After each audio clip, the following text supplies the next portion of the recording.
pada subuh hari ini kita lanjut ke surat berikutnya, masih dalam kaitannya dengan syirik kepada Allah Subhanahu wa taala, yaitu di surat An-Nisa ayat 48. Ini sudah sering kita dengar, ini ayatnya sudah sering diulang-ulang.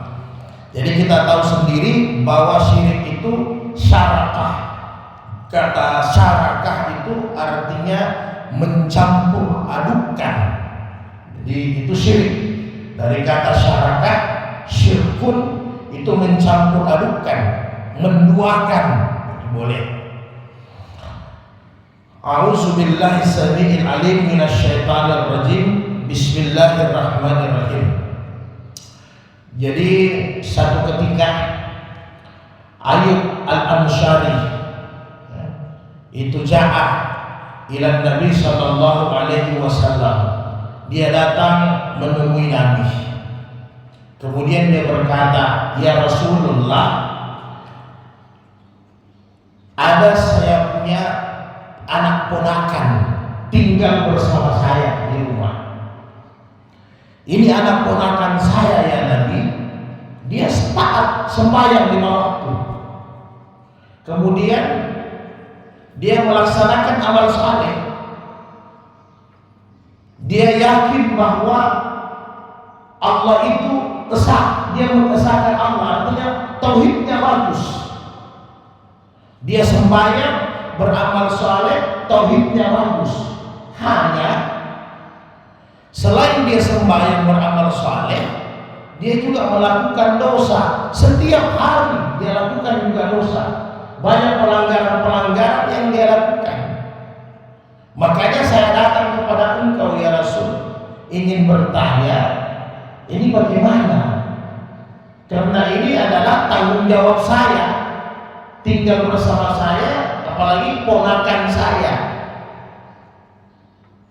Maka Nabi tanpa bertanya, Nabi hanya menyampaikan begini, wahai Abu Ayyub, pergi pulang, sampaikan sama ponakanmu, ya, sampaikan sama beliau bahwa apa pendapatnya, ya, apa pendapatnya tentang kalau ini kepercayaannya, keyakinannya tentang ini agama. Kemudian tanya sama beliau, bagaimana kalau seandainya dia keluar dari agama? Tanya sama dia. Maka setelah itu Abu Ayyub datang pulang kembali. Ya Rasul, saya sudah sampaikan. Dia menolak.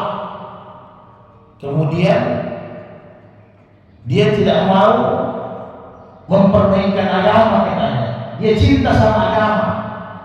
Jadi Nabi suruh tanya sama dia, bagaimana kecintaannya sama agama. Kemudian dia mau tidak keluar dari agama ini, murtad, disamakan dengan orang-orang yang murtad. Maka Abu Ayyub bilang dia menolak, dia tidak seperti itu. Dia cinta sama ini agama. Bahkan dia tidak pernah syirik. Dia mengesahkan Allah, hanya dosa-dosa dia bikin selain syirik. Jadi maka turunlah ini ayat surat An-Nisa 48 sebagai jawaban untuk Abu Ayyub. Innallaha la yaghfiru an yushraka bihi wa yaghfiru ma duna zalika liman yasha. Innallaha la yaghfiru an yushraka bihi.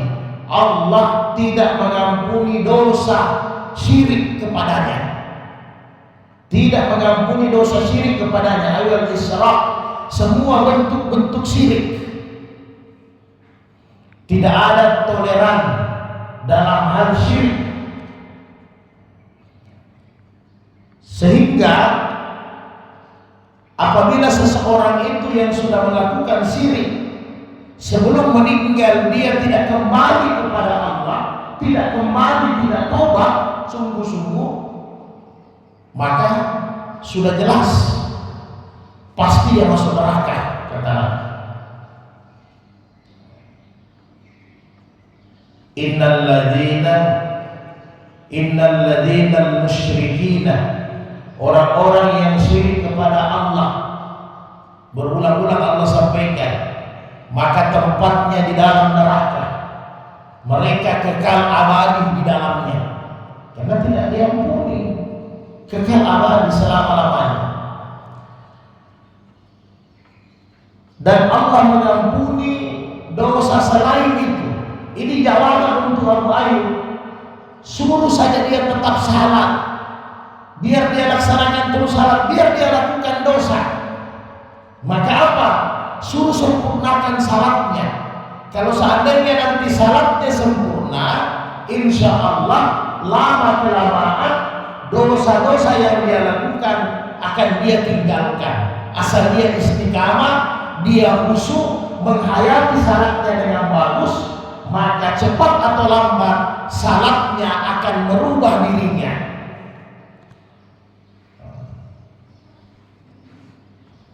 Dan kita sudah tahu, kata Nabi, az-zulmun salasatun. Dosa itu ada 3. Ada dosa, pekan lalu mungkin sudah kita bacakan hadisnya. Ada dosa la yaghfirullahu, Allah tidak ampuni sama sekali. Ada dosa yaghfiru, Allah ampuni. Ada juga dosa ayyib teraka, Allah tidak tinggalkan. Dosa yang tidak diampuni syirik. Selain syirik diampuni, dosa yang Allah tidak berlepas darinya adalah dosa sesama manusia, sampai manusia itu minta maaf kepada saudaranya. Jadi inna syirka la zulmun azim. Dosa yang paling tinggi di atas adalah sama dengan durhaka kepada orang tua, adalah dosa syirik. Sudah paling besar.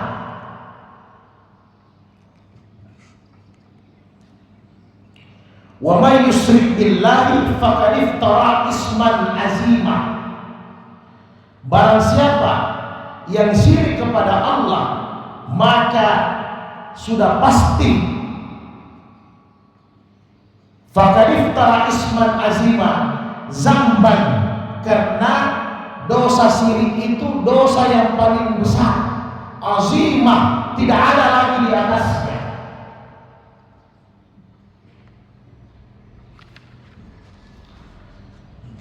Maka saudaraku yang berbahagia, ada pertanyaan di ayat lain. Allah berkata semua dosa diampuni. Maka ada ayat tentang itu di dalam Al-Quran, di surat Az-Zumar itu, sebelum turunnya Az-Zumar, ketika dibacakan satu ayat dalam Al-Quran, yaitu Qul ya ibadiyallazina asrafu ala anfusihim la taqnatu min rahmatillah. Wahai hamba-hambaku yang melampaui batas atas diri mereka, yang begitu banyak melakukan dosa, la taqnatu min rahmatillah, janganlah kalian lari berputus asa dari rahmat Allah.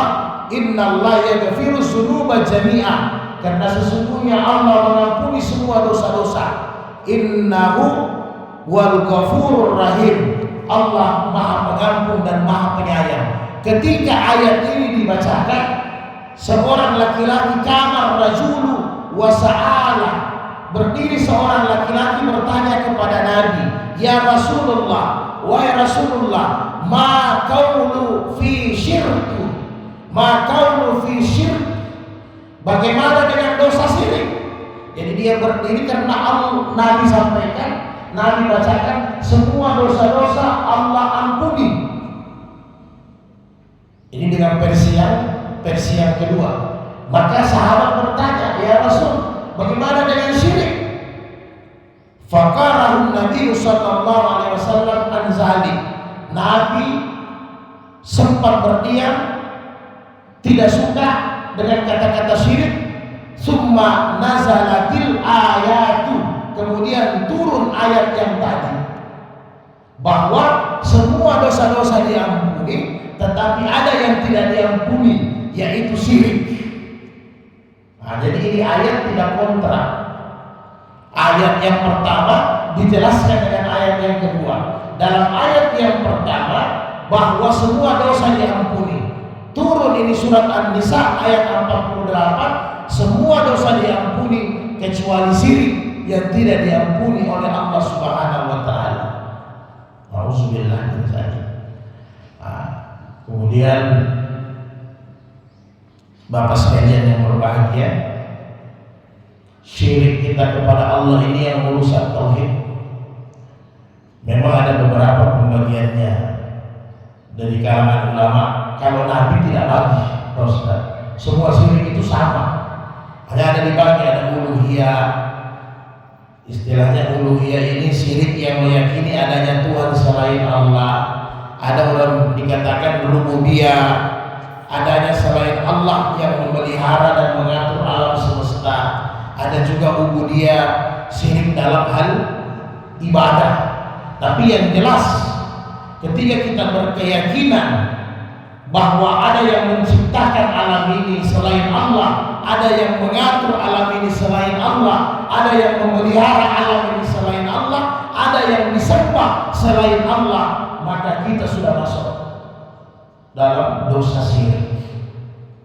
Jadi dijaga, betul, luar biasa. Misalnya dalam syirik akbar, dalam syirik besar, ada namanya menyembelih korban atau menyembelih nazar.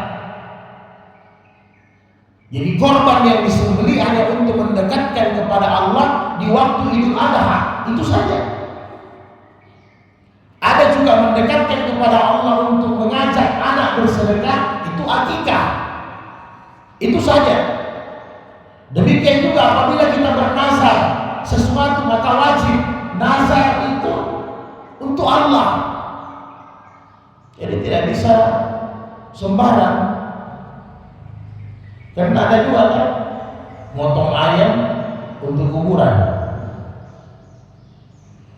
potong ayam supaya tambangnya, emasnya keluar. Padahal ada cara-cara yang lain, bersedekah, istighfar, bukan potong ayam di lubang. Ada juga potong ayam artinya untuk setan, untuk jin dan teman-temannya. Hati-hati. Dan syirik ini, kata para ulama, orang yang melakukan syirik dia tetap taat kepada Allah. Ini orang syirik, dia tetap sembahyang, dia tetap puasa, bahkan dia tetap naik haji. Itu orang syirik. Jadi jangan sampai yang melakukan haji, ya maaf ya, setelah tawaf, makanya sekarang itu paling banyak kain penutup Ka'bah itu kiswah itu diangkat, diikat. Jadi hanya batunya saja yang kelihatan. Kenapa? Biasanya kalau turun, orang Indonesia yang paling banyak bawa gunting, dia gunting itu kain di bawahnya, dia tarik benangnya.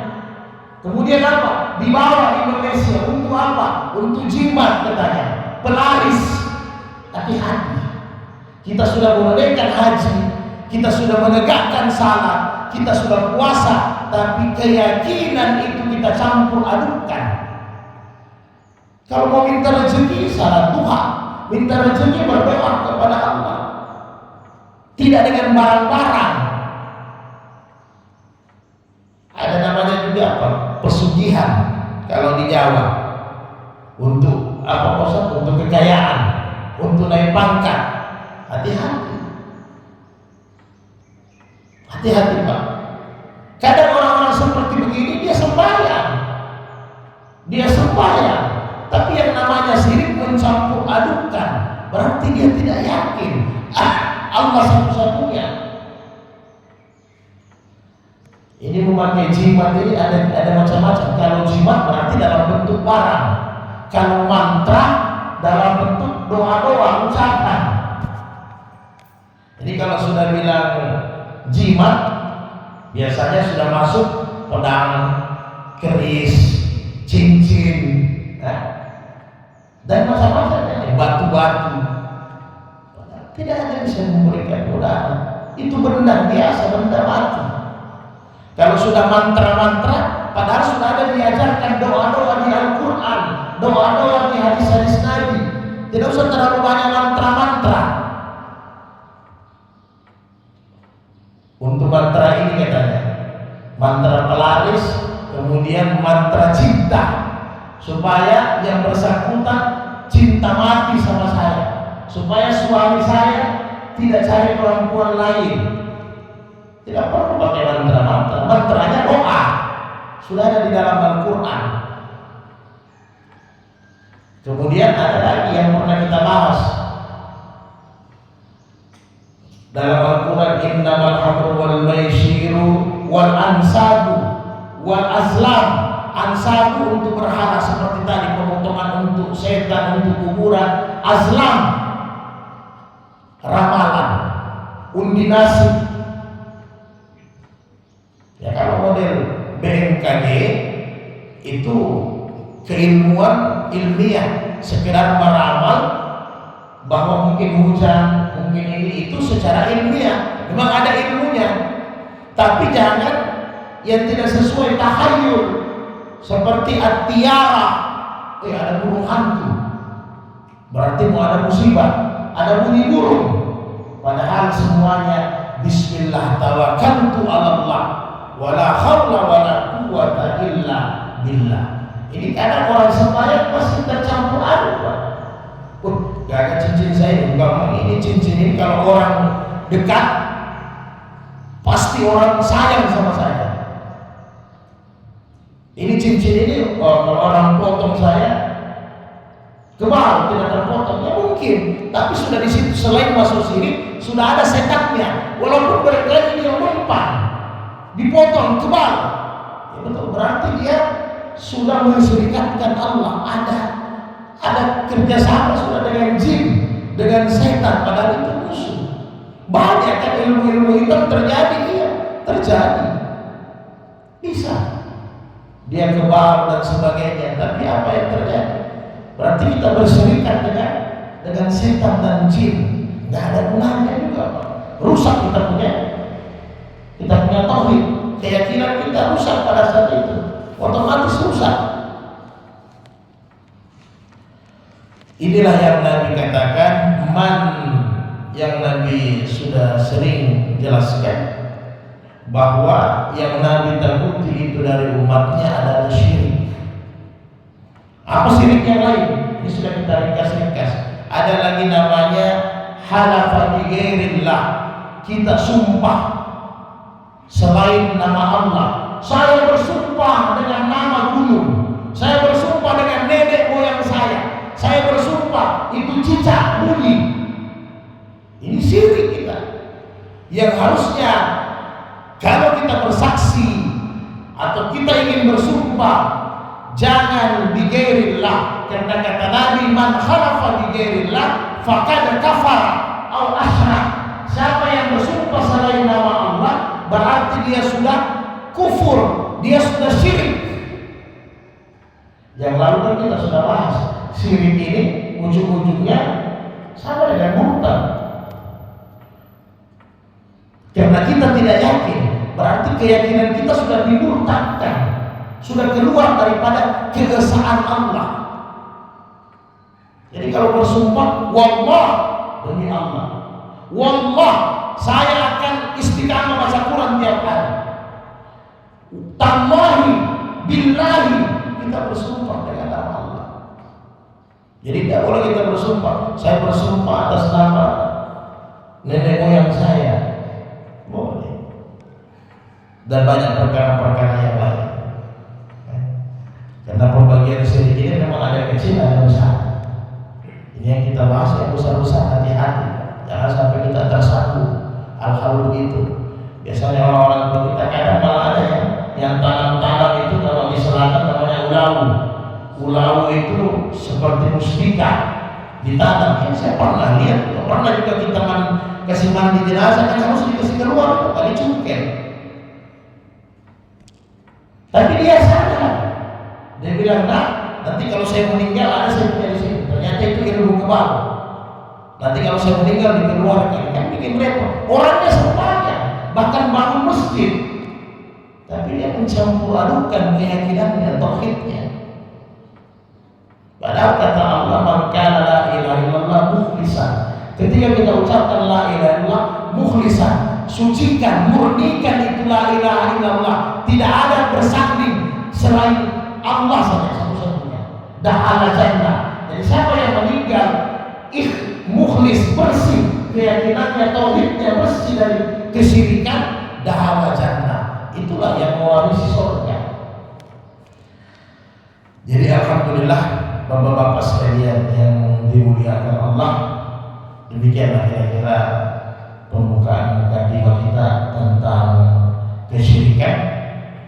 Mudah-mudahan Allah jaga diri kita, Allah jaga hati kita, ucapan kita, perbuatan kita, karena ini syirik semua. Hati, ucapan, perbuatan terjaga sehingga akidah tauhid kita sempurna. Karena hanya orang yang bagus saja akidahnya akan ada dua syarat, amal saleh dengan iman.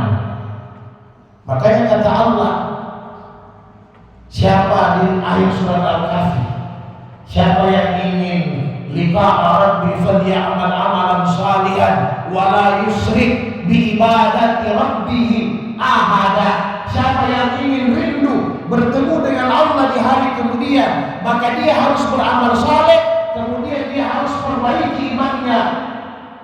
Jangan mensyirikatkan Allah di ibadi ahada, sedikit pun harus satu-satunya Allah. Jadi makanya nanti ada orang percaya diri di hari kemudian, amal salehnya banyak, bersedekah, membantu masjid, berkurban, banyak amal salehnya, sembahyangnya, puasanya, tetapi nanti di hari kemudian Allah tolak. Kenapa? Karena ternyata perkara keimanannya rusak. Rusak. Pakai cincin, bahwa ini cincin kekuatan, ada badinya. Kalau di selatan dibilang di badi. Ini badi, kalau orang datang pasti orang tidak bisa marah-marah katanya. Tidak bisa marah-marah. Dan yang lain-lain, ucapan. Jadi semua kita jaga, semoga kita terhindar. Demikian kira-kira Bapak sekalian yang berbahagia. Kalau ada yang perlu kita bahas, silahkan. Tafadhal masykuran. Iya Pak. Assalamualaikum warahmatullahi wabarakatuh. Waalaikumsalam warahmatullahi wabarakatuh. Ini dosa sesama manusia, Ustaz. Iya. Misalnya kita berbuat kesalahan terus kita mau minta maaf, tapi orangnya sudah tidak ketemu, atau sudah meninggal. Iya. Mana kelanjutannya itu? Iya. Jadi kalau